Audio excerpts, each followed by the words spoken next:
Hello students, today we are going to continue the topic atoms. So in the previous class we were discussing about Rutherford's atomic model, which gave a great impact about the structure of the atom. So what did he say?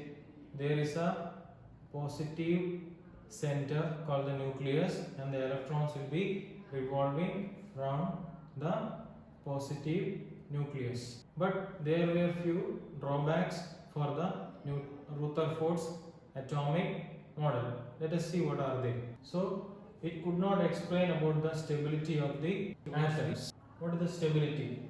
See, now we have seen that the electrons will be revolving around the nucleus.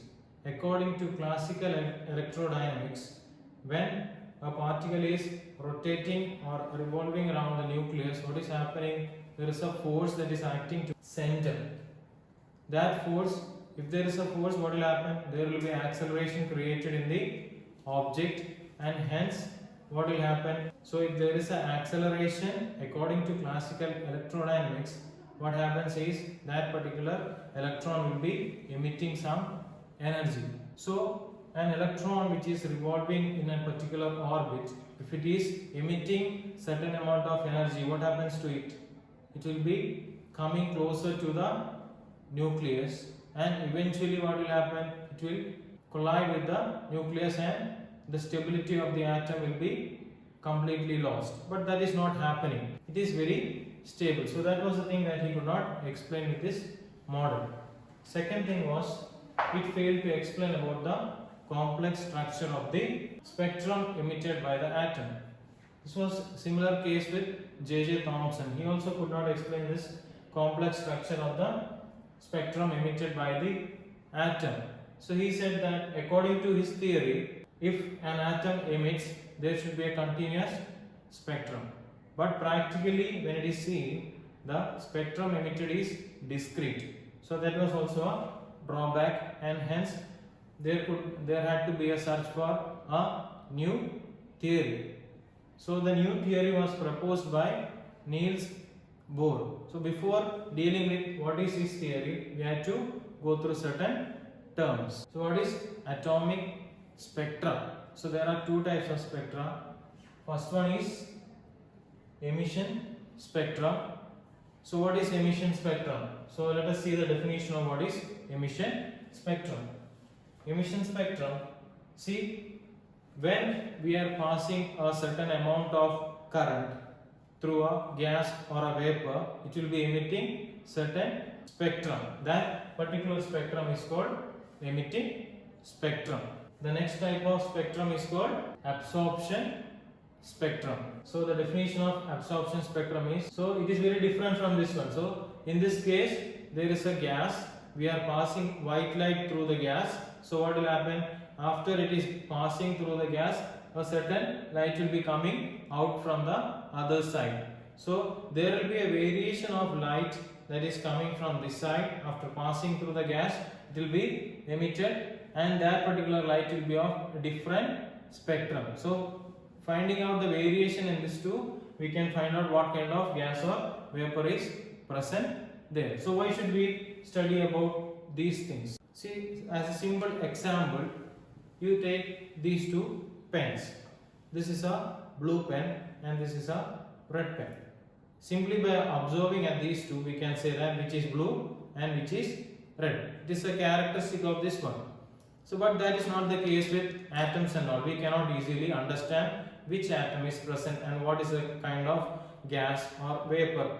So in order to understand that one, we have to study about the atoms by sending some spectral emissions to these gases or vapors, and for that reason we are using this absorption and emission spectrum to find out what kind of a gas or an atom it is. So when we are passing certain light through the gases, or we are making some other external current is passed through the gases, there will be a emission of spectrum as we have seen in the previous slide. So it will give a characteristics about that particular atom. So for different types of atoms, the wavelengths will be different and the characteristics of the spectral line emitted will be different. From that we can find out what kind of a gas or a vapor is present there, and we can study its characteristics. So now let us move to what is Bohr's postulates. So first one is very similar to that which was proposed by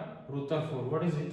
Atom has a small positively charged core called nucleus, where whole mass and positive charge of the atom is concentrated.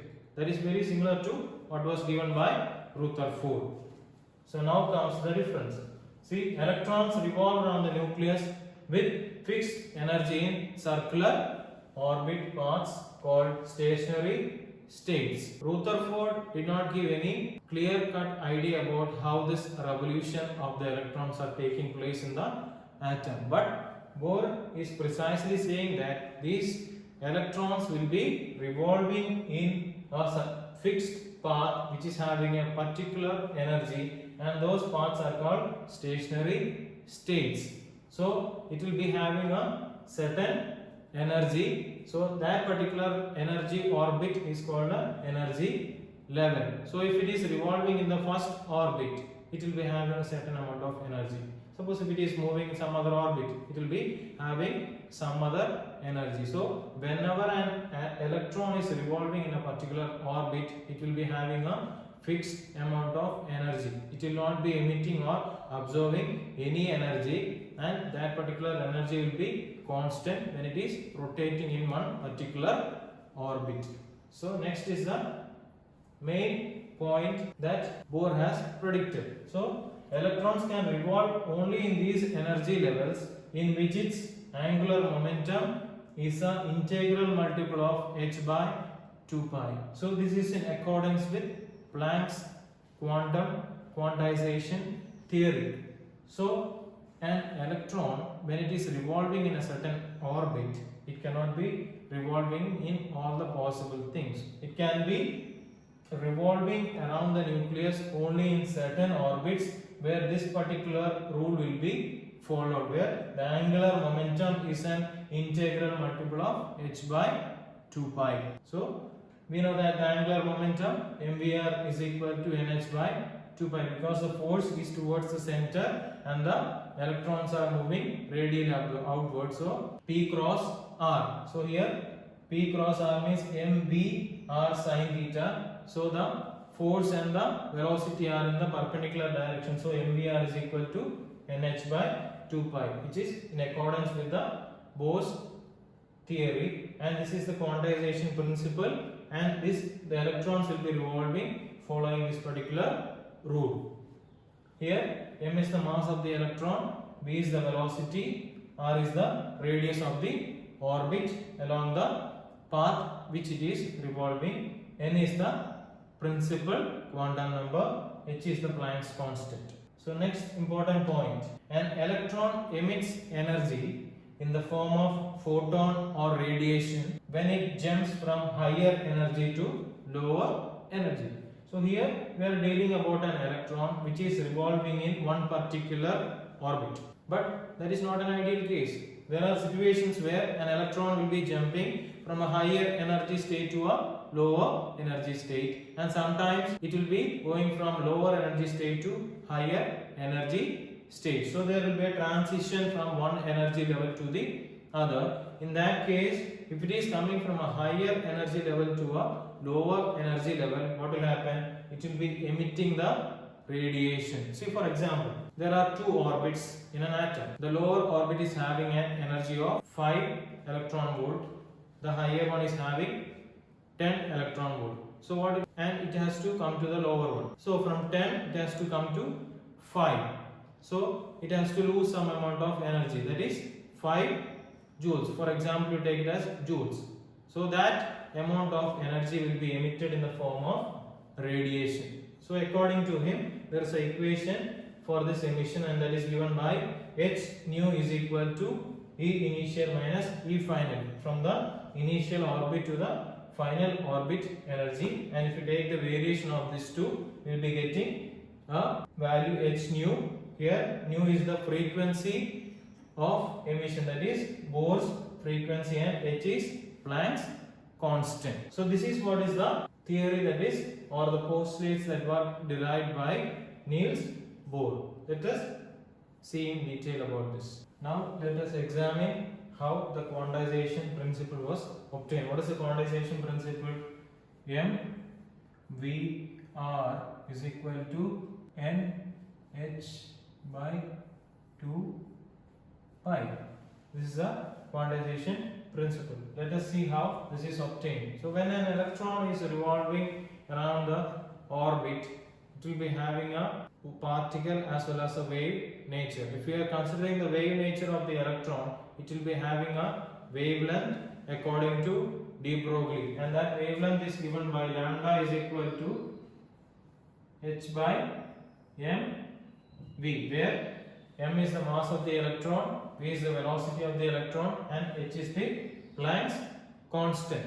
If we are considering a nucleus and an electron which is revolving around the nucleus having a radius of r, then according to the principle, see, the circumference of the circle is 2 pi r. That should be equal to n lambda, because the electron can move as a wave accordingly. So the circumference will be the same, but according to the wave, its wavelength will be different. Suppose if you are taking n is equal to 1 wave will be formed. If you are taking n is equal to 2 waves can be formed. If you are taking n is equal to 3 waves will be formed. So the circumference will not be changing, but the number of waves formed will be different. But 2 pi r should be equal to n lambda. So if we are substituting the value of lambda in this particular equation, what do we get? 2 pi r is equal to n into what is the value of lambda? H by m v. So from this, if we are moving m v to the left hand side and sending 2 pi to the right hand side, what do we get? M v r is equal to n h by 2 pi, which is the quantization principle. Here n is the principal quantum number. So for example, if we are taking n is equal to 1, what happens? M v r is equal to h by 2 pi. What is the meaning of this one? So the electron which is moving in the first orbit will be having a particular value of velocity, and because that should be satisfying this quantization principle. If you are multiplying mass, velocity and radius, it should be equal to h by 2 pi. Since this is a constant quantity, m is constant, the variables are only v and r. So that should be in such a way that it will be equal to h by 2 pi. That is what is the quantization principle is. Next, let us examine about the energy, velocity and radius of rotation of the hydrogen atom. First, let us find out what is the velocity of an electron revolving around the nucleus. Now, if we observe the same figure,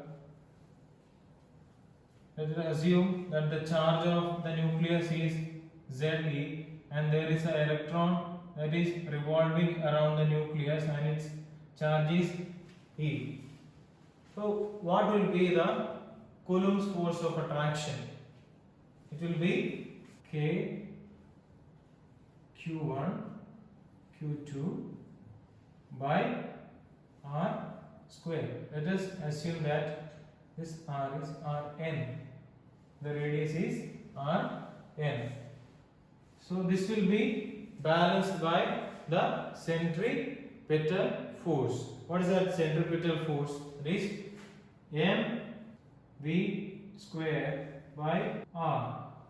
Here we are denoting this R by Rn. So mv square by Rn is equal to K Q1 Q2 by Rn square. What is this Q1 and Q2? The charges of the nucleus and the electron respectively. So m v square by Rn is equal to k z e by Rn square. So we are having the similar terms here, so we can cancel Rn and one Rn here. So we are left with m v square is equal to k z e square by Rn. So what is k here? The value of k, this is a constant, k is equal to 1 by 4 pi epsilon naught. So as this is a constant, I am denoting it by k for our simplifications. So now let us move the r to the left hand side. So we get m v Rn into v is equal to k z e square. Let this be equation 1. This is the equation 1. According to the quantization principle, m v r is equal to n h by 2 pi. Isn't it? So for that simplification, I have written it like this. This is mv Rn into v is equal to k z e square. So we are replacing mv Rn here in the above equation. So what will happen to the above equation? N h by 2 pi into v is equal to k z e square. Clear? Now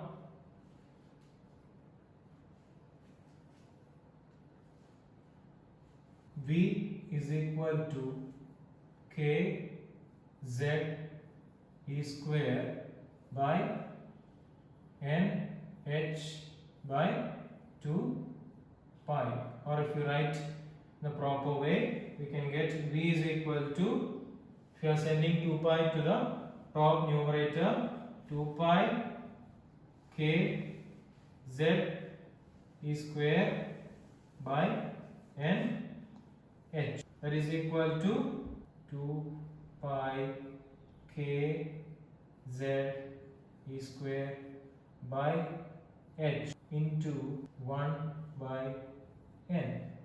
See, if you are observing this particular equation, so let us denote it as Vn. See, 2 pi k is a constant, z it depends upon the type of atom we are taking, E is a constant and H is a constant. So all of this term is a constant and only variation will be 1 by n.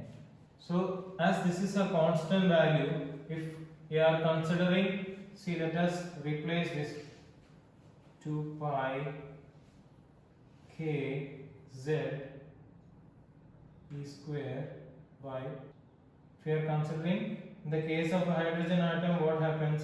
In case of hydrogen atom, this value of k will be 1 and hence Vn is equal to 2 pi k e square by h into 1 by n, and hence if you are considering the first orbit, if you are taking this as a constant, what will happen to the velocity? Velocity will be decreasing as the quantum number increases. See, for if you are taking v1 is to v2 is to v3 so on, what will be the value? As this is a constant, 1 by 1 is to 1 by 2 is to 1 by 3 and so on. So the velocity of the electron decreases as the orbit or the distance increases from the center of the nucleus. Now if you are multiplying and dividing with a c, which is the velocity of light, the above equation will be Vn is equal to 2 pi k E square by h into c by n. Is it? Is this the one? I have multiplied and divided by the value of c to the numerator and the denominator. Now this particular quantity we will denote it as alpha c by n. So this is also a constant value because the c, which is the velocity of light, is also a fixed value. So this is taken as a constant value here, and this alpha has a significance that is called as the structure constant. It is the fine structure constant, and if you are deducing the value of alpha is equal to 1 by 137. So the value of alpha will be 1 by 137. So if you are replacing the value here, Vn is equal to 1 by 137 into c by n. So if you are considering the first orbit, value of n will be 1. So V1 is equal to 1 by 137 into, what is the value of c? It is 3 into 10 to the power of 8 meter per second by n. We are considering the first orbit, so it is 1. That will be equal to 3 into 10 raised to 8 meter per second by 137. So what happens to the value? If you are simplifying, you will be getting a value which is roughly around 0.2 10 to the power of 6 meter per second, and that is equal to 2200 kilometer per second. So the velocity of an electron which is orbiting in the first orbit of the hydrogen atom will be at value which is 2200 kilometer per second. This is the velocity of the electron which is revolving in the first orbit of the hydrogen atom. Now let us find out the expression for the radius of an electron revolving around the atom. Expression for radius. So we will take the previous equation itself. So we know that mv square by rn square is equal to k z e square by r n square. So mv square by r, not r square. mv square by r is equal to k z e square by r n square. From this, if you are cancelling, r on both sides will be left with mv square is equal to k z e square by r n. So if you are bringing the r to the left side, r n equal to k z e square by n v square. Here we have already derived the value for velocity, and that we have denoted it as Vn. So replace the value of Vn. So what was the value of Vn that we have already derived? See, let us check it. The value of V is already derived here, and it is 2 pi k e square by h into 1 by n. We are considering this value. Okay, so that should be replaced in this particular equation. So Vn is equal to, what is the value? Vn is equal to 2 pi k z e square by h into 1 by n. So that should be replaced in this particular equation. So that is equal to k z e square by n into what is the value of v? 2 pi k z e square by h into n whole square. Here there is a square and we have substituted the value of v n. So what will happen to the equation? The equation reduces to k z e square by m into 4 pi square k square z square e power 4 by n square h square. So Rn is equal to k z e square by m into 4 pi square k square z square e power, it is 4, is not e power 4 by n square h square. If you are bringing the denominator to the numerator and if you are deleting the common terms, what do we get? See here, k is there in the numerator, 1k can be cancelled, z is there in the numerator and z can be cancelled. Here there is e square.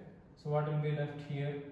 You can cancel and it will be left as e square. So if you are bringing the remaining terms to the numerator, what is left? N square h square by 4 pi square k z e square into m. So this is what is left for us. So Rn equal to h square by 4 pi square k z e square m into n square. So for hydrogen atom, what is the value of z? It is 1. So Rn equal to h square by 4 pi square z e square m into n square. So all these quantities are constant. So it is not, it's a small mistake. It is k e square m. All these terms are constants and only the variable here is n, which is the principal quantum number. So if you are relating the radius r1 is to r2 is to r3 and so on, how do we get? So if you are replacing r1, so value is 1 is to 2, 4 is to 9 is to so on. So how is the value of radius changing? It is increasing as the square of the principal quantum number. So that is the reason why if you are looking at the orbits, the first orbit will be very close, whereas as the number increases, the orbits will be moving away from the center of the nucleus. So we have derived the expression for the nth orbit of an electron revolving around the hydrogen atom.